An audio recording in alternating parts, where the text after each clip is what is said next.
for quite a bit, quite a while. We had to reschedule a couple times, but we are both, I would say, very passionate. We really like wrestling. We like, you know, the stars in the past, and there's some good stars in the to date. Like I like Becky Lynch. You know, so there's a lot to love, I guess. But there was one man who has been with the company and has been, I think, the most respected wrestler of all time, and his persona, his character was like real life. Like people, he was the judge in the locker room, he was the judge in the ring. We are going to talk the Undertaker. The Undertaker is definitely, I mean, you can't say Stone Cold, Rock, Triple H without even saying, like, the Undertaker is right there. So I thought this would be fun. We talk about our love for the Undertaker. We talk about some of his matches, his iconic matches, his evolution. I actually was lucky to see him before. He was in the company for a very long time, but I was fortunate to see him live once in a pay per view. So, Sandra, your love for Undertaker, how did it all start? Oh boy. So I started watching wrestling back in the 80s. And I was watching my first love was Brutus the Barber Beefcake. That was my first love. But then after that I stopped watching it, and then I got kicked in again in the 97, 98 years. And for me, The Undertaker was my type of guy. I Yeah. like long hair guys. I like tattoo guys. He was my guy. So I definitely went for him. And my love for him was so high that his logo, his symbol, the cross symbol, it's actually my first tattoo ever. I Awesome. have that tattooed on my calf. The dude has a lot of So tattoos, and he got more, I think, over the years. yes, a lot of them. Hmm. But yes, that's when my love for The Undertaker, and until like he retired, and still to this day, everything that has to do with Undertaker, I'm right up there. Oh, most definitely. I want to say good morning to Jermaine. What's going on, man? Yeah, the dead man himself. He's gone through a lot of phases. He's gone through. He's kept the character of Undertaker, but there was one period of time where he wasn't the Undertaker. He was the American Badass. For me, it wasn't his early years. It was his later years. It was like right in smack of the height of wrestling when it was WWF Attitude Era. And then it was the Undertaker, man. It was the Undertaker, and he was. What I loved about this guy was his feud with his brother, Kane. I love that feud. There were two big guys, long hair. Kane had it was like darkness and fire going at each other, and I just absolutely loved that feud. And the Undertaker's a big guy. He had agility. Don't get me wrong, he had agility, but to me, he was just like this big rock that you had to get past, and you can never get past. So I just the his look, his entrance music, and this guy has probably one of the best entrance music. And he's done a lot of entrances that are super memorable, especially in WrestleManias. So he was always, and then I was my number one guy was Stone Cold. So seeing those two battle it out, there was just something special. Like when Stone Cold battled The Rock, it was different with him and The Undertaker because they're kind of big brawlers at that point, And The Undertaker had everything you wanted in a wrestler. He had the look, he had he stayed in character. Mark Calaway he was in character throughout his whole career. He really took that character and really made it his not only his own, but he took pride in it. He knew the business side of it. Not a lot of people know that he's not the one that created the Undertaker. He was in his WCW days. It was actually Vince McMahon who had this character shelved for a while. And the thing that's crazy is that he's been in the game for so long, Sandra, but he's gotten a lot of injuries throughout the decades. He's been injured a lot. So Vince brings him. Mark tells the story all the time, but he actually went to Vince's house to meet up with him. Vince didn't give him a call till later on, and then he said, "Is the Undertaker there?" And then Mark's like, "Undertaker? What the hell?" He's like, "Yeah, I'm the Undertaker." So they took it and ran with it.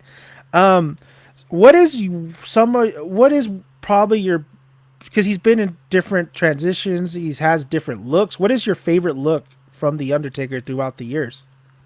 I'm not gonna lie, the Dead Man for me will always be my favorite one. But I will say that the American Badass, when he came down with his motorcycle, Mm-hmm. I was lucky enough that I was at WrestleMania 17 in Toronto and I saw that. I saw him riding down his motorcycle at the Sky Dome. That was the name back in the day. Mm-hmm. All the way down. And actually, it was 18. It was 18. 17 was in Houston, Texas.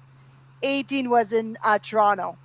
And he drove down the ramp all the way. And it just gives you like goosebumps. I mean, Mm-hmm. is Undertaker um entrance when the light goes off and you hear the bells, that gives you goosebumps. But still, the American Badass and with rolling as a team and everybody singing it, that is just awesome. I love that. I gotta agree. I mean that. So I went to go. See, I was at No Way Out in Vegas, and he still had that gimmick, and just the motorcycle and the loudness of it, and then him coming down the ramp was so. It was badass. It got you hyped. I was like, I forgot who he fought that night, but I was so fortunate enough to see that happen live. And guys, it's so much better live. It is absolutely better live to see one of these events. It's a spectacle for sure. It's so good. I would have to say I really I know he I really liked when in the very beginning when he first came in. I liked that look. He looked like an Undertaker. He looked like a. They said that they wanted to give him a Western. It was like based off this Western feel. I like the gray gloves. I like the just simple black. He changes it to purple. I would have to like go between the purple gloves and the gray, but I did love that look. He just looked more of an Undertaker, and then later on he became more of a darkness, right? A darkness kind of figure. It has to be that one. And then for some reason, when he was with the Ministry of Darkness, I still remember that look. It was a different kind of look to me. He had it was very interesting. He had the symbols on his suit. But that one is kind of like, it reminded me of like playing Mortal Kombat 3, where it was so different and you still remember it. It's just a different kind of look and stuff. That's what the Undertaker's like Ministry of Darkness kind of suit reminded me of. And then later on, I do like how he incorporated pretty much everything throughout the decades with the American Badass look to the present. He still had his UFC type gloves. He still had the Undertaker type of look, the coat, the hat. I think that was a great combination of all of that, because Undertaker's a big UFC, or Mark is a big UFC kind of guy. So I like that. I like that. Over the years, you could tell he was slowing down. I mean, obviously, your body goes through so much, but that look was really, really good, especially with his remaining last years. So if you had to pick one match, what match would you say was one of your favorites watching him in? My all-time favorite match will always be SummerSlam 1998 Highway to Hell against Stone Cold Steve Austin. That match, that built up the whole, and I think the whole marketing behind it was like amazing because they had like the ACDC Highway to Hell sound, and they painted all the truck, and even like it was at Madison Square Garden, so the whole thing was made as a Highway to Hell. That for me is my top match of him forever. I know it was more of the latter. It was more of probably Mick Foley, but he was in it. Undertaker versus Mick Foley, Mankind in Hell in the Cell. The most iconic, one of the most iconic matches of all time in wrestling. That match, I was kind of surprised that Undertaker was able to climb all the way up to the top because he's a big guy. Like imagine like Big Show climbing up all the way to the top. I don't see that happening. Never. It's too much weight, your fingers and all that. Undertaker's had quite a bit of great Hell in a Cell matches. He dropped Rikishi one time on top into like a loaded truck, but it all like really kind of like it all like if you somebody new, if you had somebody new in a new era, and you're like, oh, you had to give them one match. I think there's two matches that you show them. You either show them the TLC match, the first one, or you show him the Undertaker and Mankind match. Now, my Mankind did a lot of the bumps to make that iconic, but Undertaker was still a participant in that.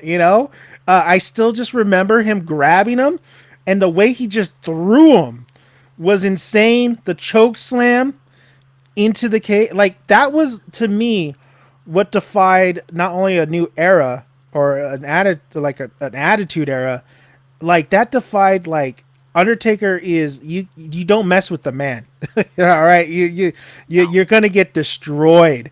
And then later on, I really appreciate him and I did appreciate him and Stone Cold and their rivalry. But what I really loved too was the end of an era match with him and Triple H. Much appreciated. Like that was a great match. Of course, him and Shawn Michaels were great, which is crazy, right? I mean, him and Shawn Michaels fought quite a bit throughout the years, and really good match. They have Shawn Michaels and him. Like these are the two that usually are able to put in a performance and a memorable performance with pretty much anybody. But those two had something good. But him and Triple H though was a really damn good match. It's crazy because the end of the era match was the better one, though I did watch the one with him and Triple H where I thought it was not very good. And the ending was basically him doing a submission at the end. And it just looked really bad. So it was good that they kind of like had that end of the era match, which was not necessarily the end of the era because Undertaker would go on to wrestle, of course. So the Undertaker. What do you think of basically? So if we're going from matches, what do you think of the rivalry between him and Kane? What did you like that element of him being the brother? Did you think that that's one of the most memorable rivalries, or to you, do you think there's another rivalry that beats that? No, that the whole Kane Undertaker, that was perfect. The timing was perfect. Bringing Kane, and I'm sure you saw it, but Mark is the one that really talked Vince into bringing Glenn into the WWE EF, but whatever, Mm-hmm. because when he fought him into the I think it was in Texas or like maybe Memphis, and he knew that they would be good together to work together. Mm-hmm. The whole brother, and don't forget, major part of that was Paul Bear. He Yes. was like major part of it because he's the one that brought the brother back, and the whole storyline. I think there is no storyline brothers like that could ever beat that one. Mm-hmm. There was the good rivalry between Owen and Brett, but Mm-hmm. it never reached the height of Undertaker and Kane. And Yep. then after when they became together, Yeah. the Brothers of Destruction, Instruction. there was Mm-hmm. nothing. There was nothing That's to a beat great that. tag team, right? That's a phenomenal, and they would bring that back later on too. So it was like here, there. Yes. I love how you brought Brett and Owen in the conversation because I think that's the best technical wrestlers of all time. they had a fantastic WrestleMania match. But with Kane and Undertaker, it was like the best dramatic. Like it just made so much sense. Paul Bearer, man, great. So that's he's iconic too. He would come with Undertaker, and you have a lot of wrestlers sometimes have that sidekick basically. But Paul Bearer was definitely, he brought more of that mystique to Undertaker just by his presence and everything. So I thought, yeah, Paul Bearer, man, Paul Bearer and Undertaker, and then they were able to, you know, reunite in some of the final years of the Undertaker, which I absolutely love. So let's talk about it.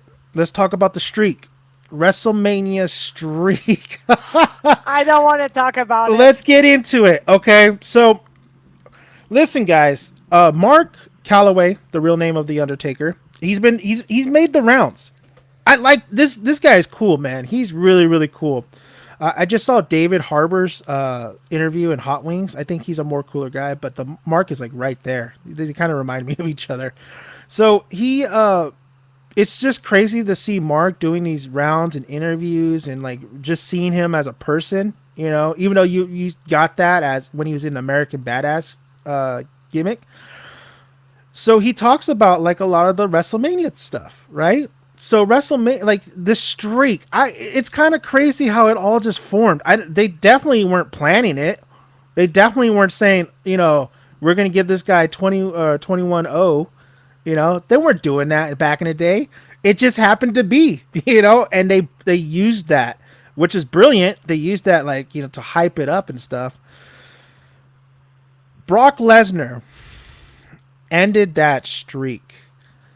Now, he got injured in that match. He was concussed. This is how you know he's a badass. This is how you know this is why the Undertaker's respected in that locker room. He continued the match even though he was concussed, and he was basically, you could tell he was hurt, but he still was able to finish that match with the help of Brock. I do not like Brock Lesnar as a person, as a wrestler, but he did a solid.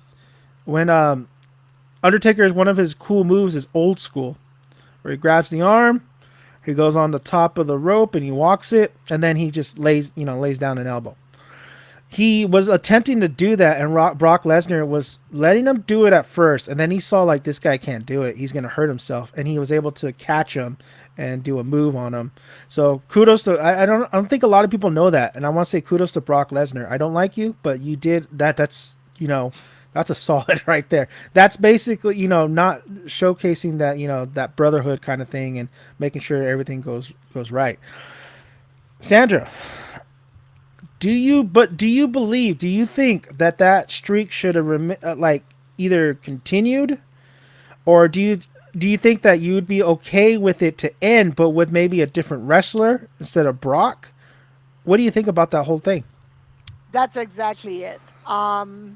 For me, everybody has their opinion. Don't get me wrong. I have a problem with Brock Lesnar just being who he is and deciding when he comes in, when he comes out, he does a one thing, and it's all about him, and I don't like that. I would have rather seen the streak end with somebody else that needed that push. Brock Lesnar doesn't need a push. He is popular. He is a big name. That's Yeah. it. That's all. I would have rather lose it to somebody else that needed that publicity, that needed it, like, oh my God, you are the next level. I would have been even, I know that's going to not go well, but I would have been even okay to lose it to Roman Reigns, because it is the future of the wrestling. As much as people hate him, and the reason why most people hate him is because he is put in your face, you need to like the guy. That's how the whole hate of Roman Reigns started, the same as the hate of John Cena, because they're pushing that person to be the man, whether you like it or not. It's an industry thing.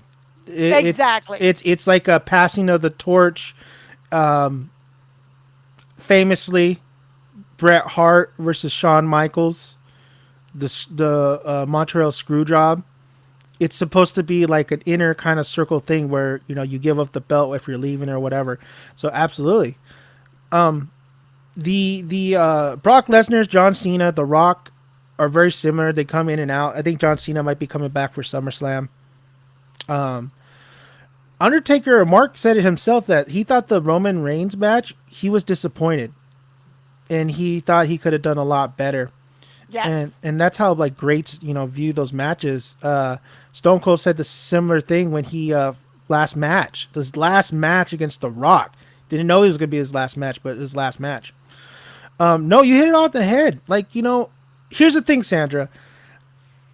Brock Lesnar, he didn't need it. He didn't need that push. It is, guys, you got to understand that was planned the whole time. It wasn't like a off play where Undertaker got hurt and Brock Lesnar had to cover him. It was planned the whole time. Vince told Mark like, "You're gonna lose," or well, Mark said he would do it no matter either way. If you wanted to win, he'll win. If you wanted me to lose, I'll lose. That's how loyal this guy has been for Vince and the WWF and WWE. So he took the L. I think you don't. I don't think you need. If you're gonna end the streak, don't. I don't think you need to push anybody over. You end the streak with another legend. Honestly, maybe Shawn Michaels should have ended that streak. Shawn Michaels, you know, I don't necessarily. I wouldn't want Triple H to, but I think you end it with one of these era guys, right? I think it would have been really, really cool, especially with Shawn Michaels, especially with all the matches they've had and stuff. Kind of comes full circle. For me, in my heart, though, I'm like, don't end the streak. Please don't end the streak. Oh, I didn't want to. I wanted to streak to last until he retired. But Mm-hmm. to your point, I think I understand what you were saying, and I think you're going with the same route as if you're gonna end a streak or end an era or end like the last match of a wrestler, Mm-hmm. the best way that WWE ever done it is when Ric Flair had his last match with Shawn Michaels. Until he That went to was the other side. Until he went to the other league. I know. yes, I know. I know. but that was like that's the way I think it should have done. But I still believe the streak should have never ended with Brock Lesnar, and I'm that that is a very hard conversation for me to have. Yeah, honestly, like they didn't need to do it. They didn't need to do it. You could have cemented the Undertaker. Like it's the Undertaker. It's this character, this phenom, this dude that's been putting people down for 22 WrestleManias. Don't even have to do it. Just leave it. Just leave him going out as an undefeated champ. What's so bad about that? Mayweather went out as undefeated in boxing. He's considered the greatest boxer of all time. We already considered Undertaker as one of the greatest wrestlers of all time. So why do it? I don't understand the process of Vince's mind sometimes. He could create gold. He created the Undertaker. Yet he kind of let Mark down on that one. And it's just unfortunate he got injured during that match, you know. So I want to talk about. We'll move on from the WrestleMania thing. You know, it is what it is. I do appreciate that Brock was helping his fellow, like, brethren wrestler by making sure he didn't get hurt as in that match more. So I appreciate that, for whatever we think of Brock Lesnar. But we're going to move on. So, Sandra, I'm going to ask you this question because I have an idea in my mind. It's been on my mind for a long time. But I'm going to ask you first. What is the match you've always wanted to see the Undertaker go against? Who did you always want to see the Undertaker go against? And there's a lot of WCW characters that came in, and you never saw the Undertaker go against. There's a lot. There is actually a couple people that hasn't wrestled Undertaker, or who would you want to see Undertaker battle for one last time? But we have to put this in a time matter. I wouldn't want that match today. I would No, have liked that match in 19, probably around the, okay, maybe around the 1998-99 era. And I'm sure I'm not going to be the only one, but it would mhm. have been Taker against Sting. Oh yeah, oh yeah. You said Sting, right? That, Yeah, yeah, yeah, Sting. absolutely. That is That's the what in my mind. match. Yeah. That's the match that should have happened, but you couldn't because without a shadow of a doubt, at that time, there was no way in hell, literally, that Taker was going to switch companies. Oh no, no. Same with Yeah. Sting, because you have to, until there was no more WCW, those two guys were the loyalty of their company. They were not moving from there. How crazy are the So, parallels on that, right? So crazy. exactly. And Sting's a cool guy too. If you listen to a Yes. lot of his interviews. Um, So, yeah, that would have been, for me, the match that should have happened back in the day on the heyday of both of them. absolutely, absolutely. I think yeah, exactly, Chris. It is very obvious that I think everybody. There was two dream matches I've always wanted. I've always wanted Stone Cold versus Goldberg, or actually I wanted Stone Cold versus Hulk Hogan too. Despise Hulk Hogan, loved Stone Cold, and then there was Undertaker versus Sting, and then Sting does sign with the WWE for a little bit, and the first match the match they put him against is Triple H. That's how I love Triple H. I love Hunter. I think he's great. He deserves all the accolades. He's put in work. But that was kind of more of ego with Vince, and that was more of like leverage and power. It's obvious you make Sting versus Undertaker. That's just and then after unfortunately, after that, Sting gets injured. Gets injured and you think he's done. Of course he's not, but he's gone for a while. So you're right. Timeline, you don't want to see these two old guys going at it right now. You want to see them at their prime, 98, 99. It's just the look too. It's the storyline that intrigues all of us. It's not necessarily the match. It's just this two personalities clashing. Yeah, Well, then look, can you just imagine a WrestleMania? You have Taker coming down on his entrance with the lightning and everything, and you have Sting coming down from the the rafters. rafters, Mm-hmm. and then both of them in the middle of the ring, and then the lights go on. How can you not want that as a perfect match? At WrestleMania would Yes. be the the I. It's crazy that we think that this is gonna be like would be the greatest match. I mean, technically, maybe it wouldn't be. It maybe be like a good match, but not a like a top tier match. It's that's why I say it's the aura around it. It's just the show about it, and I just can't believe this never happened. And I can't believe that they had Sting go against Triple H. It doesn't make sense. This is what I'm saying. Like baffling moves that what could have been didn't really happen. But it's like Undertaker. Mark has said that he didn't really want WrestleMania to defy him. There might be a possibility he might go one more round. Possibility. He still has a little bit left in him. He's not as bad as, let's say, I keep bringing Stone Cold in there because I know everything about Stone Cold. No, Stone Cold can't do it no more. He was done after that match. But the Undertaker, with so many different injuries, he's had that big injury. That's where he got the American Badass. He wanted to try something new with him. He was gone for quite a bit of time before he hit the American Badass thing. So like I think he has just a little bit more left in him, but you could see the age and you could see everything that caught up with him. What do you think, Sandra? One more? No. And you know why? The reason why I'm saying no, and trust me, I love the guy. But the reason why I wouldn't want it is because the way of his last match really happened Mm-hmm. is the way it should be, because if you watch any of his last ride documentary, Yeah. How many times did he go with, okay, this is my last match, and it was an awful match, and then he gets into his head and he says, okay, I cannot leave on my last match being horrible. Yes. The whole big reunion of him with his brother against Shawn Michael, Triple H, and the other continent. Hmm. That was supposed to be the best one, and it was the worst match ever between Triple H getting injured and Kane losing his mask in the middle of the match and everything. So, do you want to risk having your last match that you are happy with to have one more and being something you will regret for the rest of your life, literally? Literally? Okay, so let's say this though.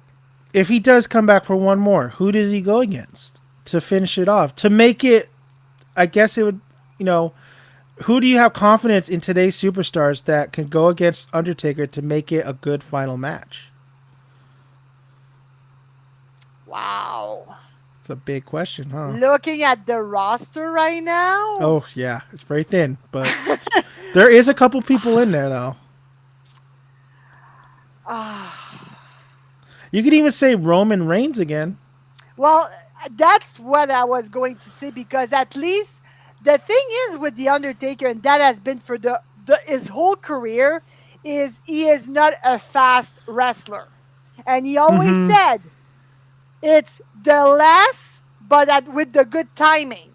So he would be going really, really slow and get that punch in, which was how he wrestled all his career. Mm-hmm. So you need to have somebody that can fill in the holes while he does his own thing. And for me, as of right now, that would be the match would be Roman Reigns. As much as he hated it when they did the WrestleMania, Yeah. I think that would be the best one to put against him. Mind you, having him against AJ Styles in the ring, I would love to see that because he always said his best match were with really smaller guys than him. Because they could really take up more of the the Yes, momentum, and they would be able to do more of the work basically. exactly. Hmm. And um, just to get a little bit out of that Undertaker talk, one of my best match I can remember seeing AJ in WWE was against John Cena. Hmm. That match was priceless because when you have two guys that know what they have to do on the ring and they are good together, that's the best match you can get. So it's not just like names, is who can wrestle and have a good chemistry in the ring with somebody else to bring that big match. All about chemistry. Like nobody thought the Hulk Hogan and Rock one would be like that legendary, and it because I would have never thought those two would pair up well at all. And then it's all about chemistry sometimes. Chris says Darby Allen. Alan, Yeah, Darby Allen. Jermaine says the worst match in history was John Cena versus The Fiend. Was that even a match, or I don't know what the to call fun that match? house, the fun house. That's not the worst match I've ever seen. You got to even No, put up Daniel Bryan. Remember when he just gets knocked out like the first like 20 yeah. seconds? But to Was go it? It back to was Sheamus. Sheamus, I think. Yeah. Yeah. To go back to Chris with Darby Allen, I can see that because I've seen the Darby Allen wrestle in AEW, and I really liked his style. So being a smaller guy and with his style, I think it would be a good combo with the Undertaker. So I will go with that. Could be a good one, Chris. He also says Luke Harper. I would have a hard time with Luke Harper just because having two big, slower men together, that's where you have a problem with the whole match, and you might have like part of the match that you're like, okay, when you get your people saying like boring. I would just be afraid that that would happen because they're too much of a similar style. Um, I know there's a thing in wrestling. All right, this is most of the time that happens when you get two big guys like you were talking about. It's just like you get slower. It's not as fast paced. You don't get as much bumps. it's kind of like that's why Vince kind of moved away from that a little bit. But I kind of want to see another big guy go against the Undertaker, and I have two choices. If I wanted to see one last match with the Undertaker on today's Superstars, there's two in mind. There's Bobby Lashley. I think that would be an interesting match. Ooh. I think there would be some chemistry there. It's. I think that would be a good match. It'd be a really good match to go out. Bobby Lashley right now is the champion too, or Drew McIntyre. One of those guys. Drew I McIntyre. will. Yeah, I will go with Drew. Drew look he has that. It kind of reminds me of the Undertaker versus his doppelganger kind of match.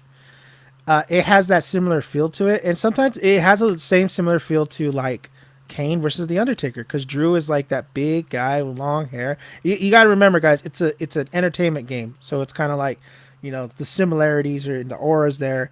Drew McIntyre is a good wrestler. I think he's a really good guy. I don't think he's like a superstar. Like you could hang the whole company on him. But if I wanted to see the Undertaker go out with today's superstar, I'm not a big fan of Roman Reigns. And then there's Daniel Bryan. Daniel Bryan would actually be pretty interesting. That storyline could be, Undertaker being the bad guy in the scenario and Daniel being the good guy. I don't know. That'd be a nice little match. But I can see him going against Bobby Lashley or Drew McIntyre. Bobby Lashley, a little bit more finesse, a little bit more speed to it. I think he could really he could still carry that match a little bit. Maybe do a little couple bumps. That'd be a Hell in a Cell with Bobby Lashley. I mean, Undertaker, I don't know if has another Hell in a Cell left in him. But with just a true giant on giant, the Drew McIntyre would be a little bit slower. But I think the chemistry would be there, and I think the crowd would really get into that. That's just me, though. But I think, in all fairness, I think Drew McIntyre has been shafted. Oh, yeah. And totally shafted, and none of his fault. No. It's just the timing shafted him to have his big time. And I really do wish he would have won at WrestleMania and get the belt back, so he can get that moment back with the crowd, which, as of right now, I don't think that happening until Bobby Lashley is no longer the champion. Drew cannot fight him for the belt anymore, so I don't know where that's going. But I wish, if I had one thing that I would ask, is give Drew is one day in front of the people being a champion. Yeah, that makes a difference. Crowd, no crowd, big difference. Yes. You don't get those pops. Those pops mean everything. You go on YouTube, you type in greatest pops, you just chills sometimes. Greatest pop was the greatest pop, I think everybody can agree, was when Mankind won the championship on Raw and Stone Cold came in, and it freaking got it got loud on my phone, and I was all like low. It was intense. Even though WCW ruined it for everybody on TV, that's beside the point. They shot themselves in the foot because everybody switched over after hearing that. Yep. So going back to the Undertaker. So that's me. Drew McIntyre and Undertaker, I think, would be a nice little match. I agree. The Undertaker has so many damn matches. His rivalry. I mean, the Mankind, him and Mankind were really great. I guess what I want to ask you next is, what is the one entrance that you remember the most when he came out of? It could be WrestleManias, it could be at a Raw, his War, or do you remember any entrance that you thought was like, damn, that's a good entrance right there? My all-time favorite entrance of Taker would be WrestleMania 13, when he fought was it 13 or 14 when he fought Kane? I think it was 13. I think I had the VHS on that. And then he came with all the Druids holding the flames on top of them. Yes, yes. That has to be my favorite entrance because it was so Undertaker. It was so like, I don't know, just watching it on TV, you were like, oh my god. Being there, I think I would have lost it completely. And he's That done would be that. mine. He's done that later on too in a couple of WrestleManias, bringing all those guys But out. that was the first time. That's the thing. Like nowadays, you almost seen it all. So the originality is lacking Hmm. because it's everything has been done everywhere. So mind you, Hell in a Cell, they're all excited and everything, but you starting to see like the same thing over and over and over and over Yeah. again. Hmm. Like they're gonna go on top of the ring, and most of the ones will jump out. If not from the top, they will jump from the side. So Hmm. you saw with Randy Orton and Drew McIntyre, they didn't Yeah. do the top, they did the side. So Hell in a Cell for me, it's getting too much. Like, okay, if you're not gonna bring something more original, I'm having a hard time to get into it. Yeah. So entrance wise, maybe now with being with the fans, originality will come back up and it's gonna be better. Yeah. But yeah, that was back in the day. It was brand new. You never saw that, so that's why it's still like one of the best one in my mind. Well, that's why the Undertaker is so. He's there. He's the Attitude Era. He's the 2000s era too. Is because his originality. I never. You don't see any other wrestler than maybe like Sting, but Undertaker did it pretty much first. Like you don't. It's iconic. It's the Phenom. It's the Undertaker. Like it just is lightning in a bottle that you'll probably never get another character or another person to portray that perfectly than Mark. You'll never get that. You'll never get that originality again, probably ever in this lifetime. And to bring that up, one point that I want to bring up is take all the other icons that you have had in the wrestling history. Yeah. You have the Ric Flair. Mm-hmm. His gimmick never changed in his whole career. Works. Shawn Michael, Heartbreak Kid. Mm-hmm. Until the end, he was the Heartbreak Kid.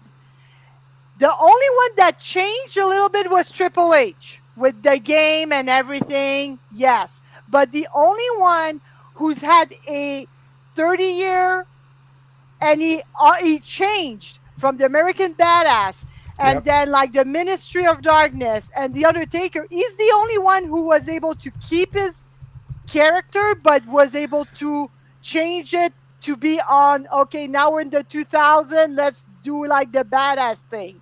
He's the only one. There's no other wrestler who has moved from keeping a character but involving it.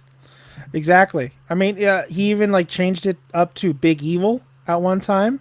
Yes. Yeah, it was all right. That one was okay, but he still kept it going, which is great. Yes.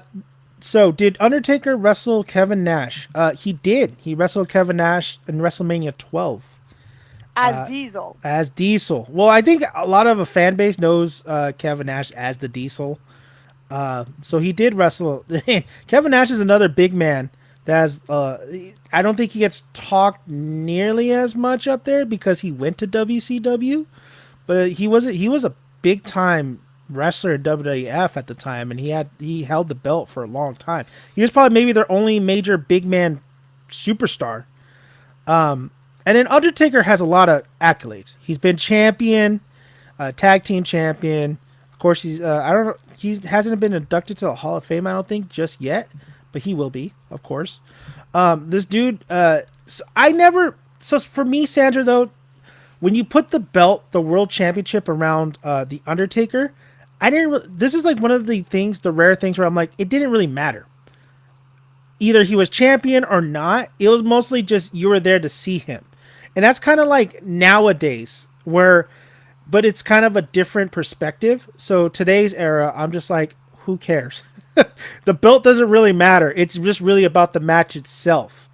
But with Undertaker, it didn't matter if he was champion. It's just you just wanted to see the Undertaker go against whoever. It was all about the storylines. It was all about leading up to the match, and it was the match itself.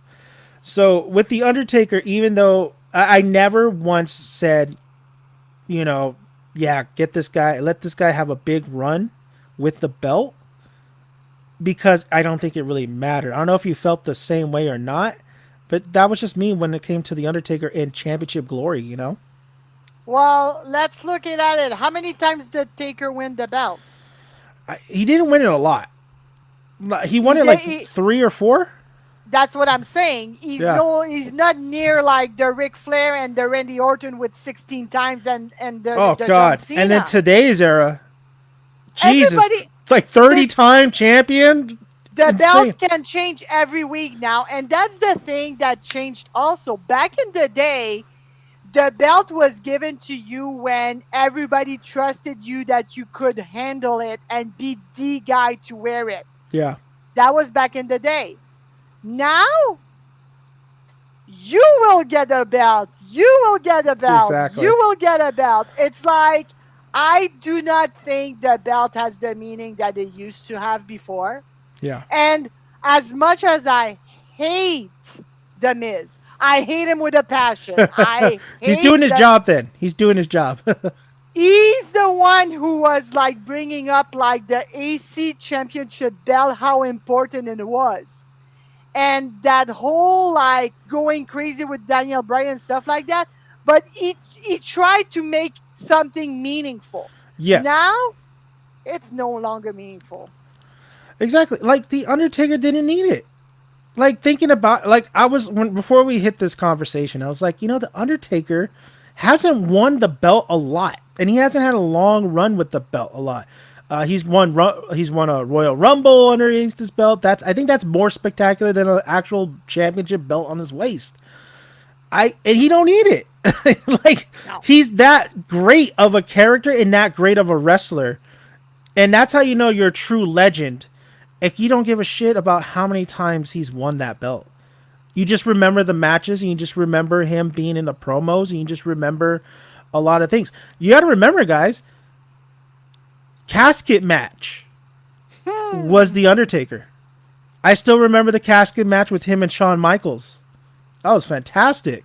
He's been in a TLC match. He's done it really all. But he's done the casket match, and then of course the famous burial matches. Great stuff, man. Makes sense, right? That's when Yeah. gold right there. Undertaker, burial Don't, matches, casket matches. don't Yeah. forget don't forget the boiler match, the boiler room match Boiler against room Mankind. Yeah. Yeah. And I still remember when he like attacked Stone Cold and like threw him into the glass window. That was great. And then he's been revived so many times with the burial matches. That was like for them to make an excuse, like he's coming back as another, coming from the Raptors too, when he was like that demon looking. It's great stuff. That's what I know. That's what I know of the Undertaker is just his greatness. It's not the same like basketball. Well, it's wrestling. They predetermine who has the belt or not. But like in basketball, it's all about like who got the most rings nowadays. But with the Undertaker, no, never. You never thought that. You always thought of just the match itself and just him and how badass he was. So let me ask you one thing.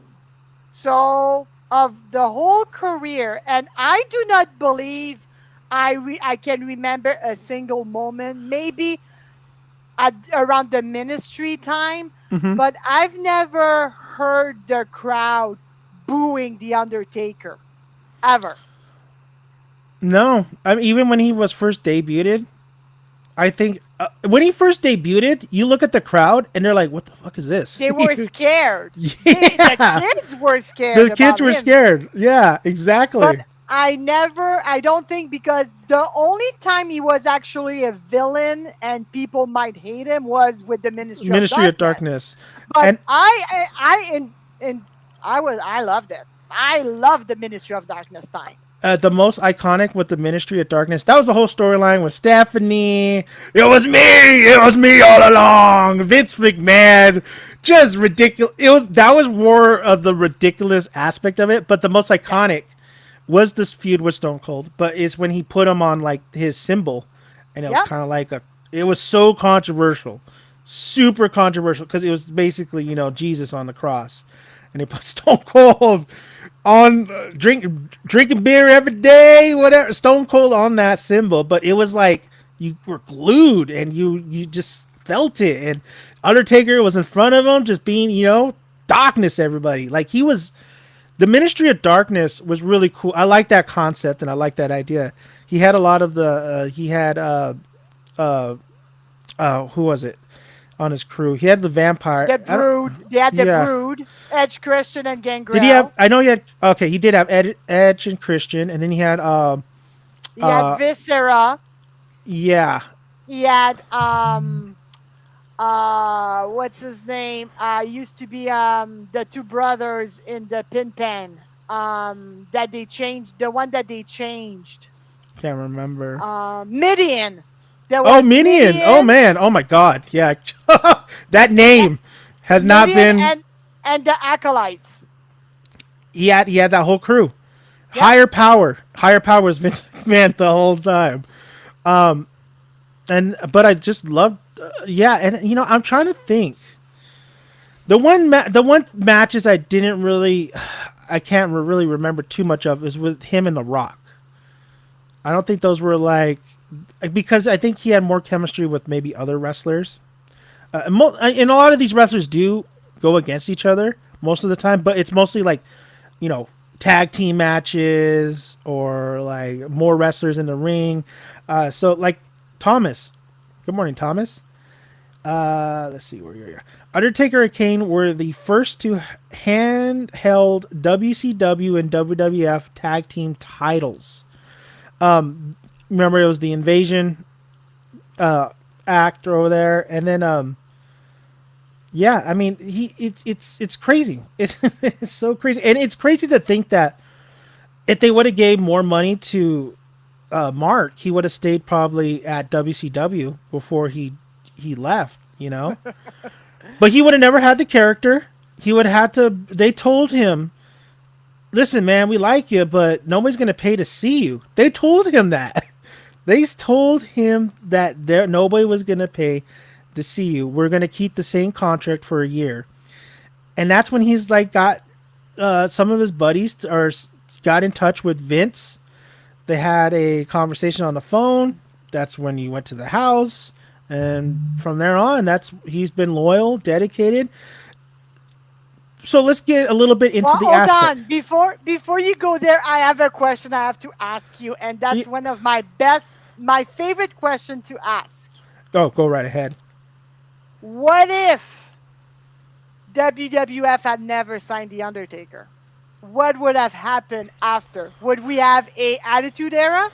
Would we Um, have anything that happened after that? Because remember, that's a good question. Taker was a huge part of the Attitude Era with the whole Stone Cold thing And with Kane, of course. and with Kane. So what if WWE never signed the Undertaker? Oh, that's a hard one because then you don't get the Mankind and Undertaker Hell in a Cell. It's a hard one. I guess it would be personal for me because Undertaker isn't my favorite wrestler, but he's one you respect, you bow down, all that good stuff. Everybody contributed in their own way, even Triple H. They all brought something to. It was lightning in a bottle, Sandra. It was lightning in a bottle. All the pieces were there to make. Even Kurt Angle, the appreciation I have for Kurt Angle, now that I'm older, before I hated the guy, the dude had it all. The dude was the Shawn Michaels of my era. He had it all. The Undertaker was another piece to that puzzle. But I'm going to tell you this. The Attitude Era is not as... The Attitude Era doesn't go on, or it doesn't even become the Attitude Era that we know, or even a little bit that we know, if it wasn't for Stone Cold and The Rock. You can't deny the megastars This is like Stone Cold and The Rock are like Michael Jordan versus LeBron James at their prime. That's how big it was. Nobody knew. Nobody stayed tuned to wrestling or went and watched wrestling without those guys because they knew they were going to be there. Even if they were just talking, they didn't. Nobody. I ordered WrestleMania when The Rock hosted, and I haven't watched WrestleMania forever. Remember when The Rock came? He hosted the gig, and I was like, "Oh shit, The Rock's coming back!" And I was like, I haven't watched wrestling for all that time, and I just paid for it just because I wanted to see The Rock. I didn't know anybody in that. That was the famous Undertaker versus Triple H match that was really not that great in the submission hold at the end. But I watched it because you know what I wanted to see? I wanted just to see The Rock interact with Stone Cold, see if we would get it, and we got a little taste of it. As much as I love The Undertaker, and my God, you don't get any of those classic matches. You don't get a lot of those cool storylines. Like it elevated Attitude Era, but you don't have Attitude Era without Stone Cold or the Rock. It's just it's lightning in a bottle, Sandra. But if he wouldn't have signed, yes, you lose a lot of that, but I think you still maintain. As long as you got Stone Cold and The Rock, I think you still get those numbers. How you feeling about that, Sandra?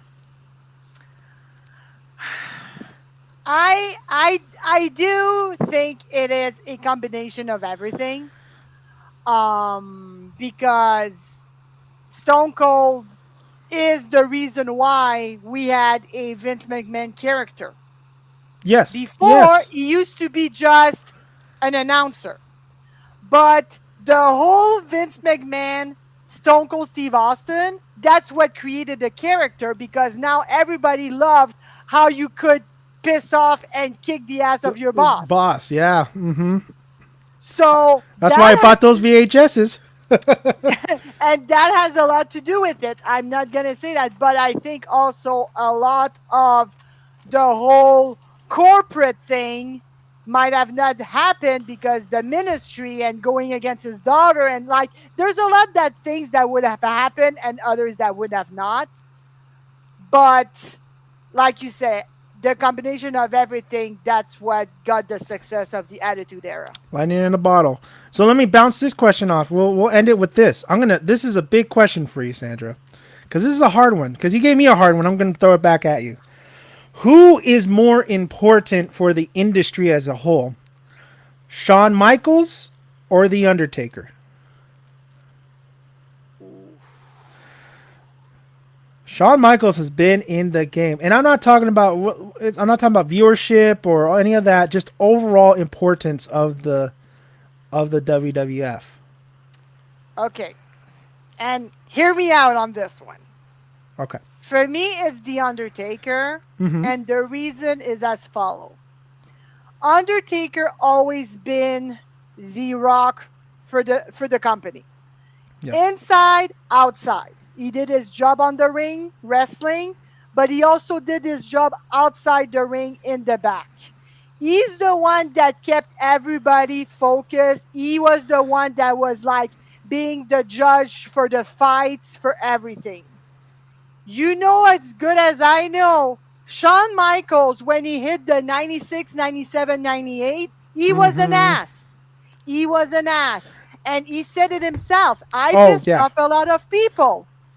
So, do you really want to have a guy who's going to be your leader inside and out that is having that attitude? Because thank God he had his whole back issue. Well, not as a good thing, but his back issue, and he went home and then he started thinking about him and his future that cleaned him completely. But he said it himself. Mm-hmm. And he started doing drugs and being on cocaine and everything when he was not even in the WWE with Marty Jannetty. So again, that's not his fault because at 18 years old they pushed the drug on him. He's Mm-hmm. been on drugs for a long time. He was a fabulous wrestler. Everybody's going to say once he was in the ring, there was no better Yeah. person. But once he got that attitude, for me that is where it draw the line. Like if you ask me that question, I have no if and buts about it. Taker is the one that is for me the person in wrestling. I was gonna say Shawn Michaels. I was gonna say Shawn Michaels, but you really turned me over on this, and then I just remembered why Undertaker is probably more important for the industry, and that is the Montreal Screwjob. He was the one who told Vince, like went straight up to Vince and said, "You need to talk to Brett. That's some bullshit." He's the locker room guy. Yeah. There was an instance too that Stone Cold versus Shawn Michaels, WrestleMania. Stone Cold was going to be the new face. Shawn had to give up his belt, but he didn't want to. Undertaker, I think he was. It's a legend, not really truly confirmed. I don't think, but I think he was underneath the ring. So he made sure Shawn Michaels' ass handed the belt to Stone Cold. Hell of a This dude was a leader in the locker rooms, outside the ring.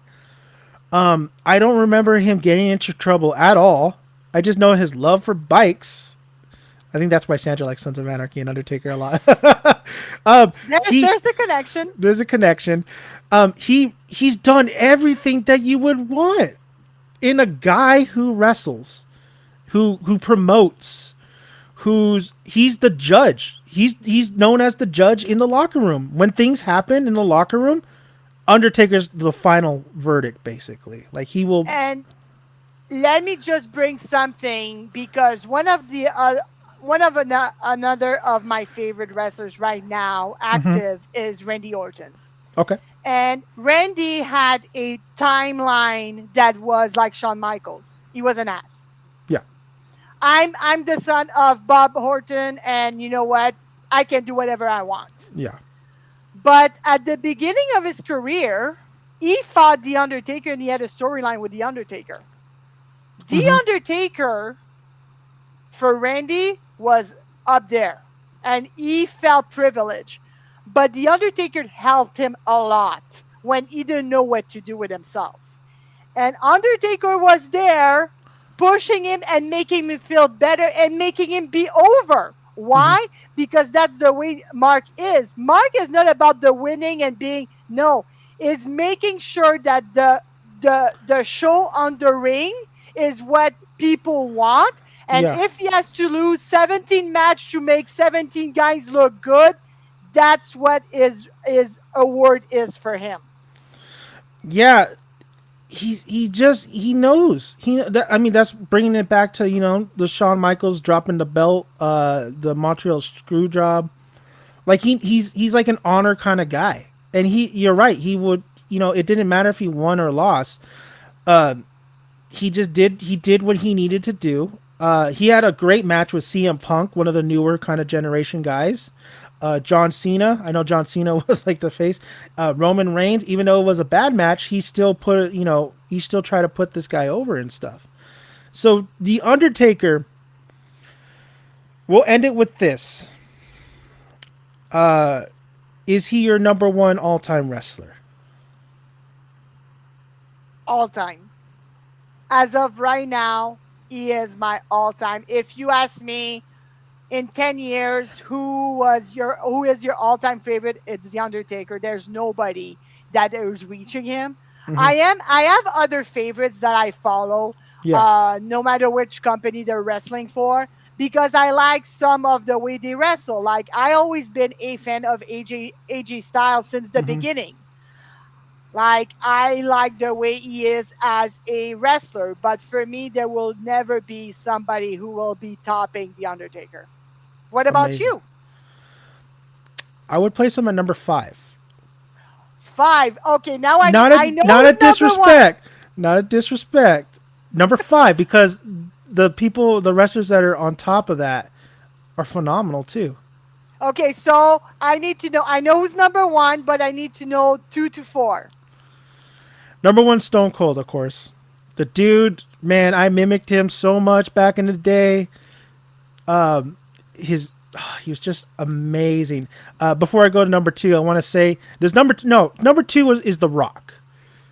The Rock, I hated him when he went against Stone Cold, but when he wasn't going against him, I loved him. The dude, mic skills, was some of the best stuff I've ever seen. And that's why I'm so happy that he was able to succeed in Hollywood. You know, I think he's probably the better out of all of them succeed in Hollywood. I wanted to say real quick though before I go to number 3 is that I would have loved this. We talked about championship belts and how the Undertaker didn't matter if he had a championship belt or not. I think it would have been pretty cool to see what his design would have been for like a championship belt, like the Brahma Bull and the Broken Skull or the flame or the Smoking Skull belt. You know how they had their own style on that. That would have been a cool belt to have for the Undertaker. I would have loved to see the design on that. Purple and black, that's for sure. I would even put a little maybe gray, but no, purple stands out way more. Stands out way more. Number 3 is going to surprise a lot of people, but I hated this guy. Absolutely hated him when I watched him. Appreciated him more as I got older, and he had some damn good matches, not only in WWF, but before that. I forgot where he wrestled. Chris Jericho. Chris Jericho's damn good. He's the whole package, I think. Yes. He's a tactical, and I liked his character. Y2J. It was great. I loved it. I think, I appreciate it more. I hated when he won both the belts because I thought he didn't deserve it. But looking back at it, nah, the dude deserved it. He's that good. He's that good on the mic, too. That's the thing about Jericho, and I am so glad that he came to the WWE because they would have buried him alive if he would have stayed in WCW. Yeah. WCW with the whole NWO and come on, who doesn't remember the whole 15 minutes of the 1001 holes when he went through this list? That was one of the best promo ever. And coming to WWE, he was able to open up. But I just want to bring that up because I like Jericho too. You brought up Eddie Guerrero. What a fantastic wrestler, man. He was so good. Eddie, and then I know, God, the insanity of with the Chris Benoit situation. Jesus Christ. But he was a damn good wrestler in the ring. And of course, him and Eddie. Like, if you haven't seen the episode of Dark Side in the Ring about Chris Benoit, please go watch it. I think you can find it on YouTube. It's really tragic, but you get a little bit more understanding of the whole situation a little bit. It's just a really damn good. And Dark Side of the Ring is so good. I'm promoting here, but it's that good. Brian Pillman's episode is fantastic too, if you haven't seen that. So Undertaker's at number 5. One step ahead of Undertaker is Bret Hart. I cannot argue that. Bret Hart's the man. I think his weakness was he could have been 1,000. He could have been up there with Stone Cold and The Rock if he had more of a. I don't think his persona was as good. He didn't have the as good as The Rock or Stone Cold to bring. A little bit. He needed that little bit more. That little bit more of him just really becoming an iconic, more of I don't know how to say. I guess a character, you should say. You know what? Let me throw something at you. Yeah. Take the person, but put him the Owen Hart character on him. Take a person and put an Owen Hart character in him? No, take Bret Hart and his agility and the way he can work, but put the personality of Owen. Owen, put those two together. Yeah. Most because his mic skills weren't as great, but the dude was a wrestler. He had some phenomenal matches, especially with Shawn. I guess I would put him a little bit over Undertaker because I just think he's a damn good wrestler. Well, superstar. I mean, he came from the dungeon. You cannot be more like wrestling, pure wrestler. Mm-hmm. That's where he came from. But if you put on him, put the personality that Owen had. Owen was great in promo. Oh my God, he can go on and on and on promo. That would have been the perfect wrestler. Yeah, Owen, he should have won that belt at least once.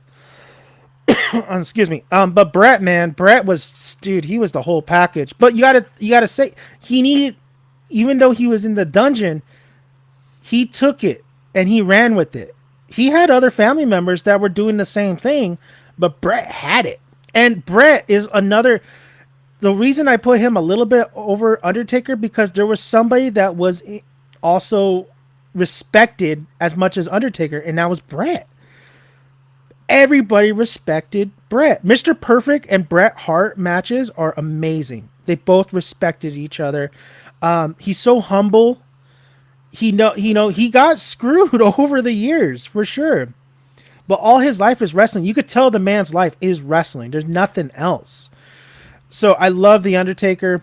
I do think these other stars are just had a little bit more pizzazz, a little bit more something. But the Undertaker, by all means, if somebody put him number one, I would never argue that.